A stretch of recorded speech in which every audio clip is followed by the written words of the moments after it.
Thank you so much for listening to this episode of Earrings Off. We want to invite you to subscribe, rate, and leave us a review. You can find us on Facebook at Earrings Off Podcast and on Instagram at The Earrings Off Podcast. Welcome to Earrings Off. I'm Lou. And I'm Teresa. Let's get started.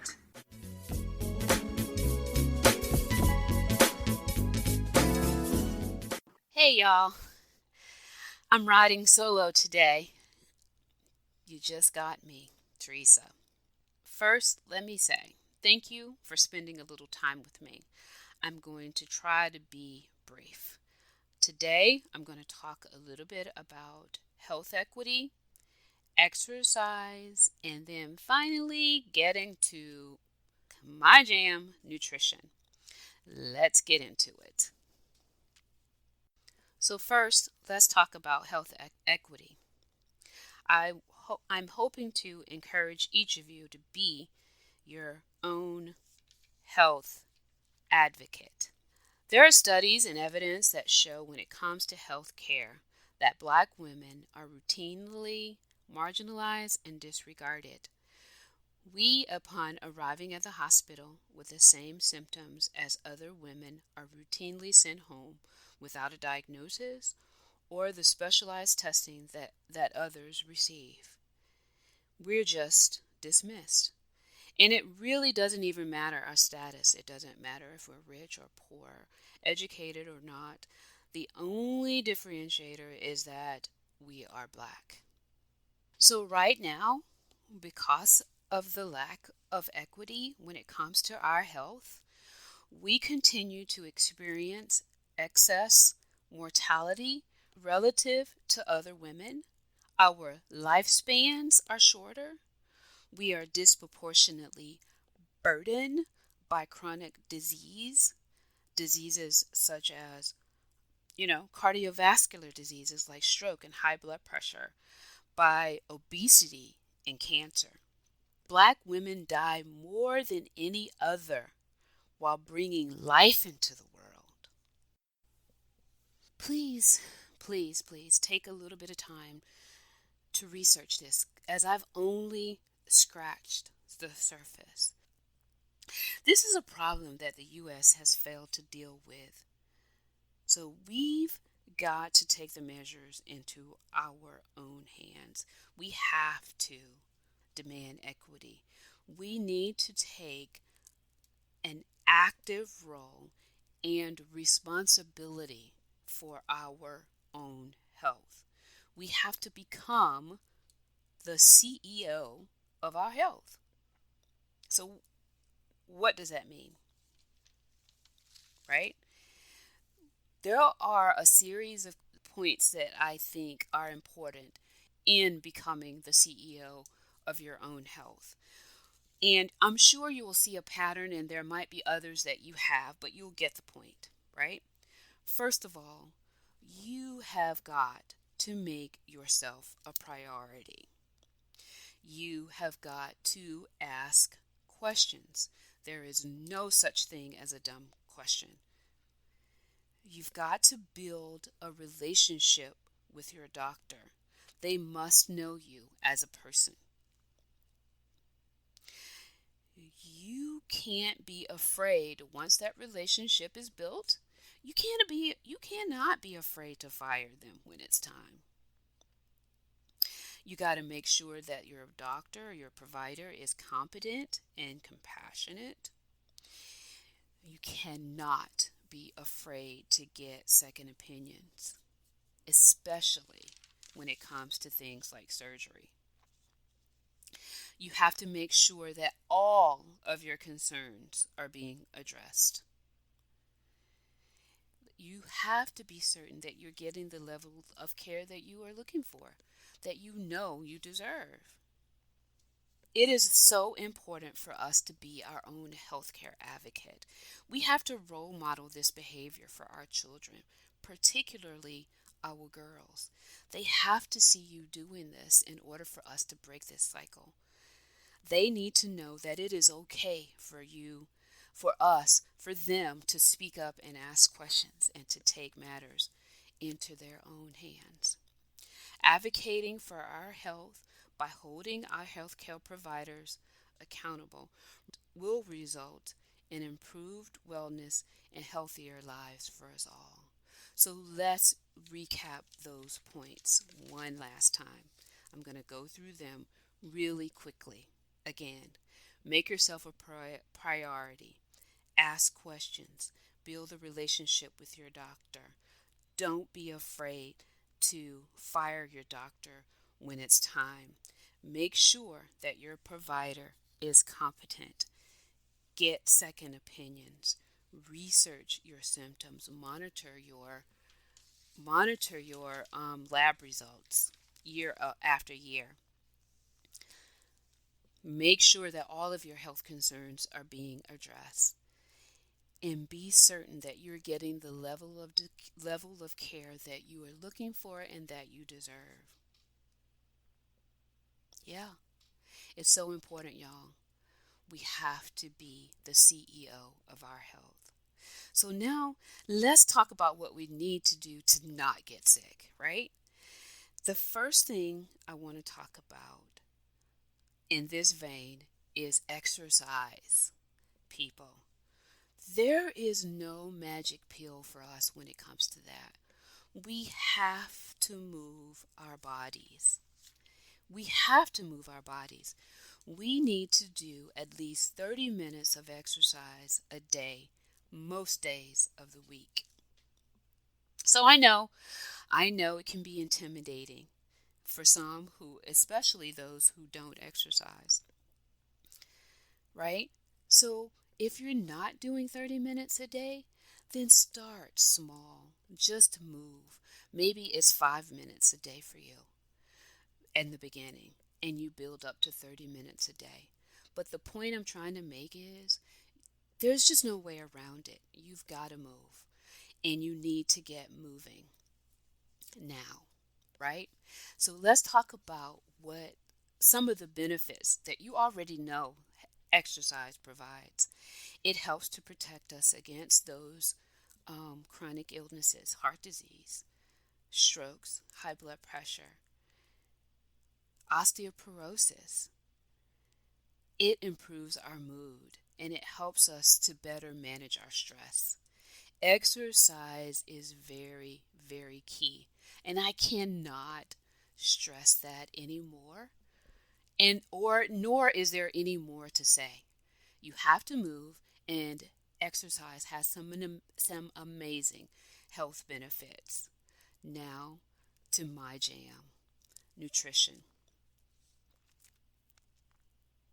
To me, you know, good nutrition is eating food that loves me back. And you've heard me say this before, guys, I'm just like anybody else. My favorite food is French fries. Um, it's actually been elevated. My French fry game has been elevated.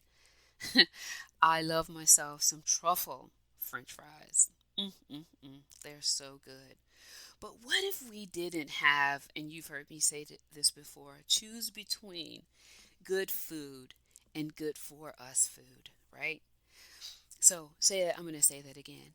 What if we didn't have to choose between good food and good for you food? Because we all know that French fries, for me, that is good food. Not so much good for me, but it is delicious.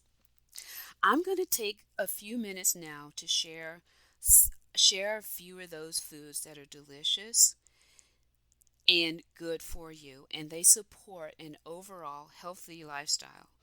One that can help us also that can help us avoid and even cure those lifestyle diseases like blood pressure, diabetes, and obesity.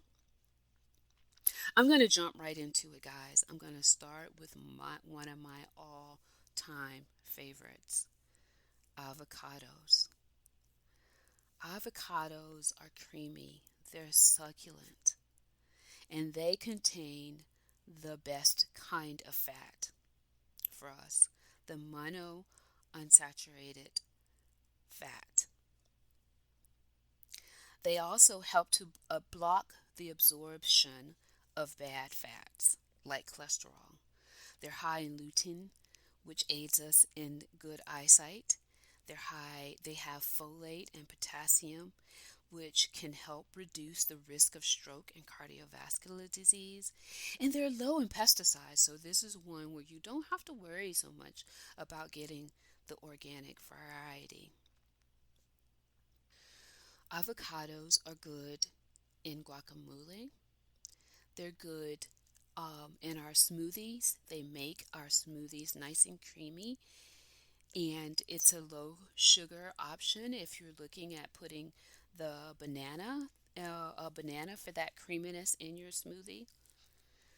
You can chop them up on your salad, or you can just simply slice it in half, remove the pit, squeeze a little lime juice and a little salt on it, and just scoop it out of its hull.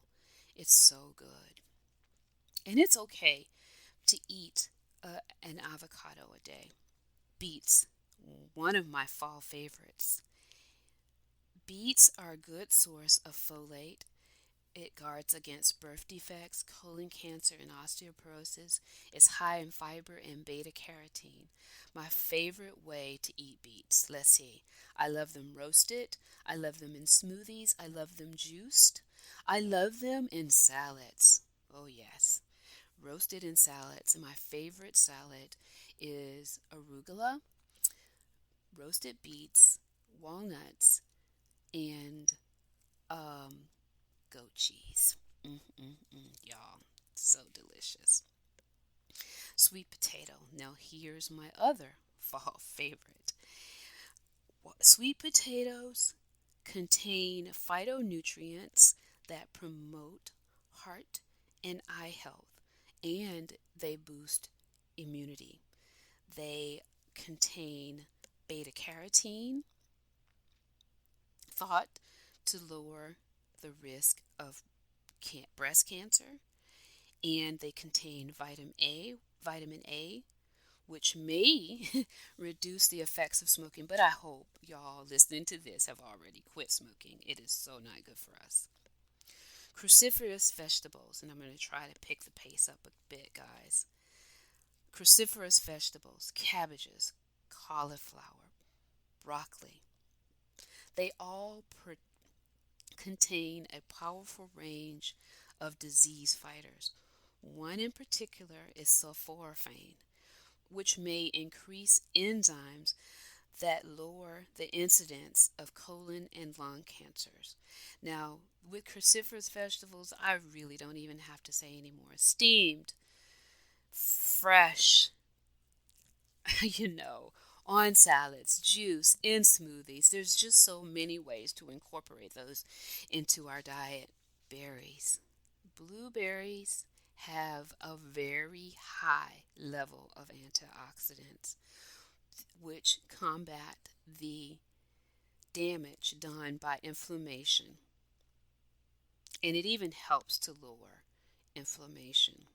Some new research out there that suggests that blueberries might even protect the heart muscle from damage. And you can eat these frozen or fresh. So during the summer months, of course, you should be able to get them fresh, no problem, from your farmer's market.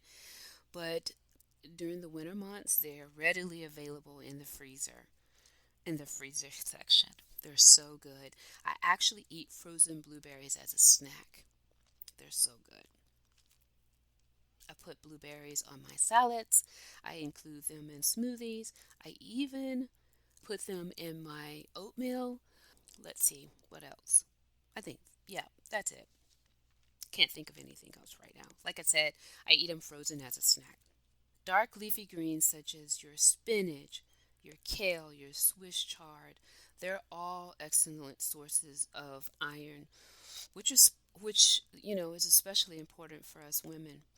They have vitamin A and lutein for eye health, and they're packed with omega 3s.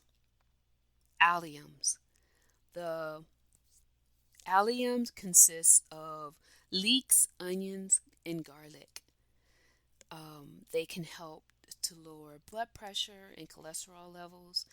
Research suggests that they inhibit the growth of prostate and stomach cancer and colon cancer cells. They also contain they have antibiotic properties, so they can ward off germs. With leeks, I put it in soup. With onions, everything. Salads, soup. I season my vegetables with it. Same with garlic. They're just so really very good.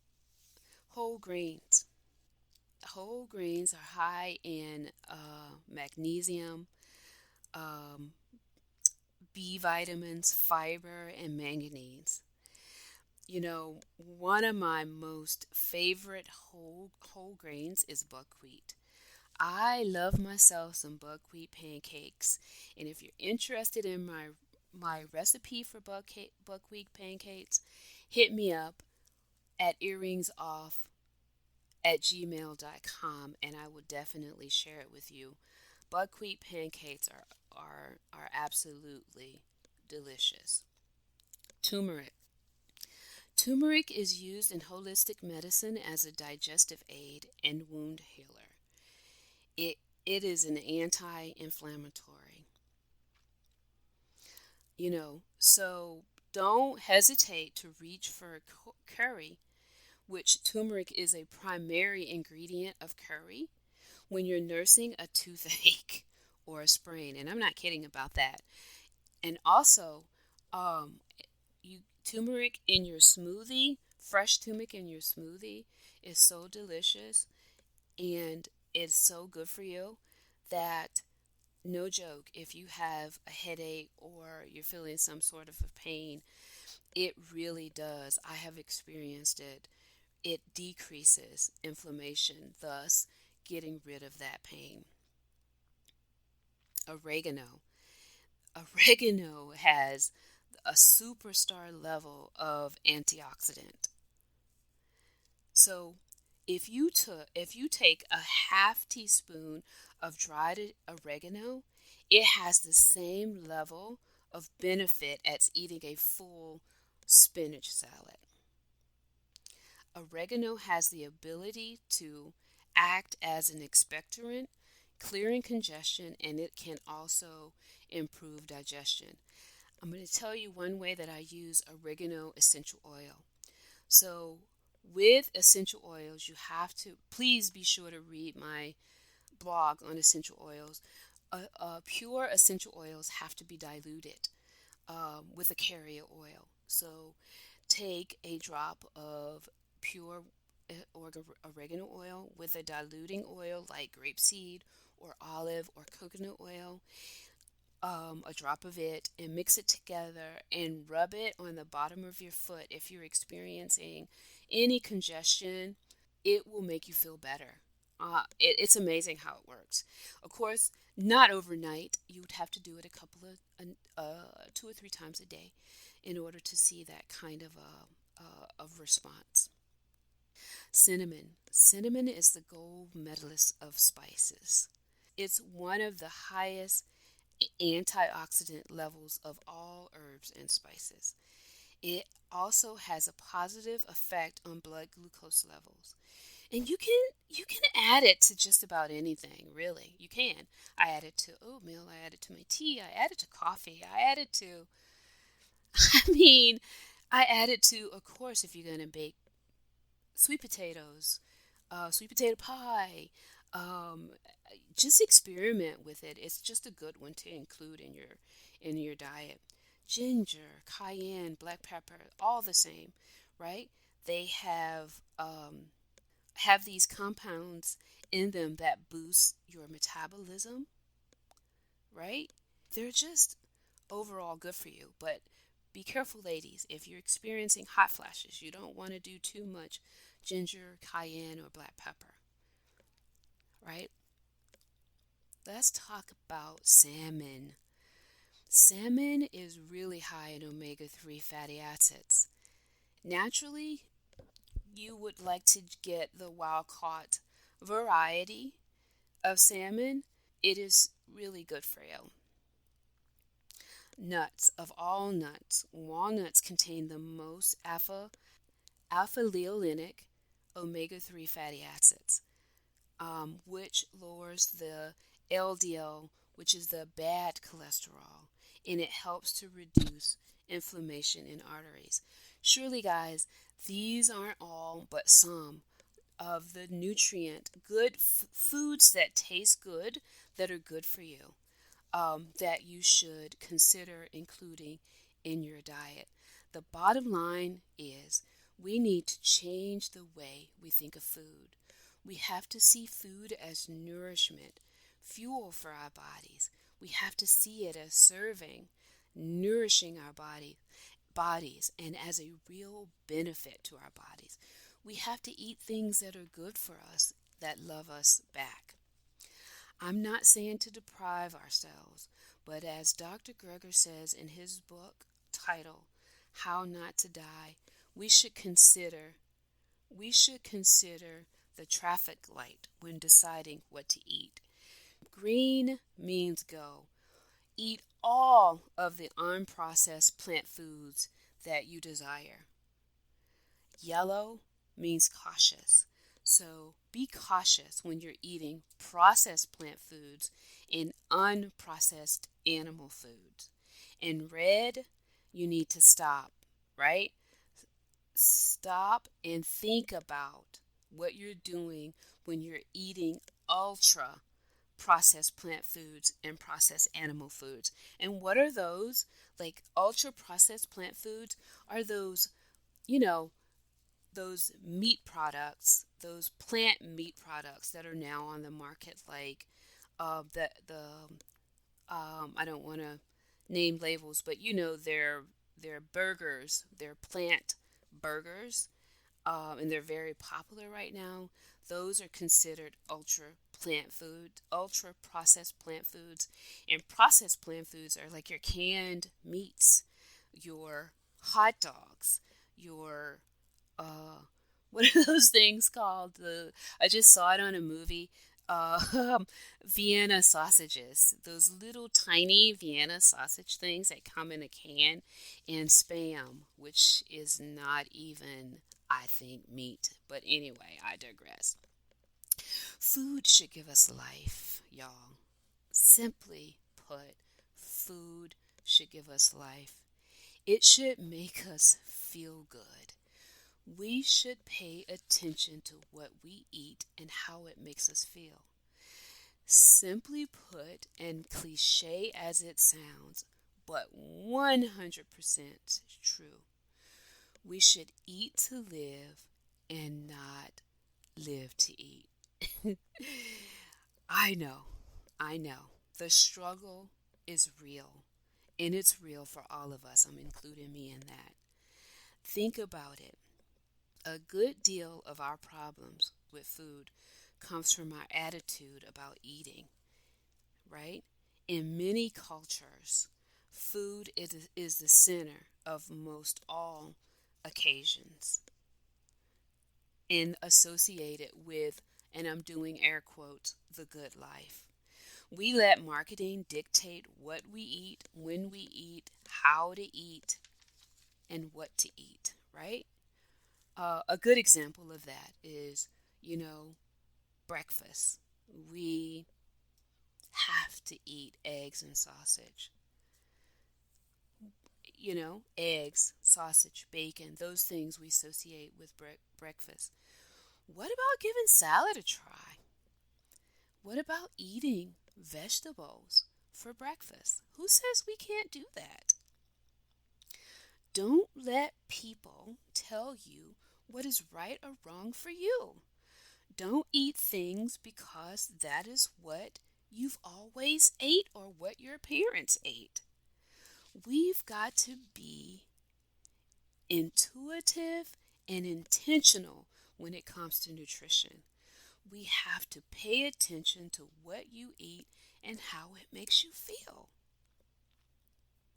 See, I told y'all, nutrition is my jam. But I'm going to get off my soapbox and leave you with this. My naturopathic doctor told me this a long time ago. Make sure that the majority of the foods you eat will spoil, and just eat them before it does. Folks, that's it for me today. I tell you what, this has been a lot of fun. I love you guys and I made it. And thank you so much for tuning in to Earrings Off. And thank you so much for the support of Earrings Off. Talk to you soon. Bye bye.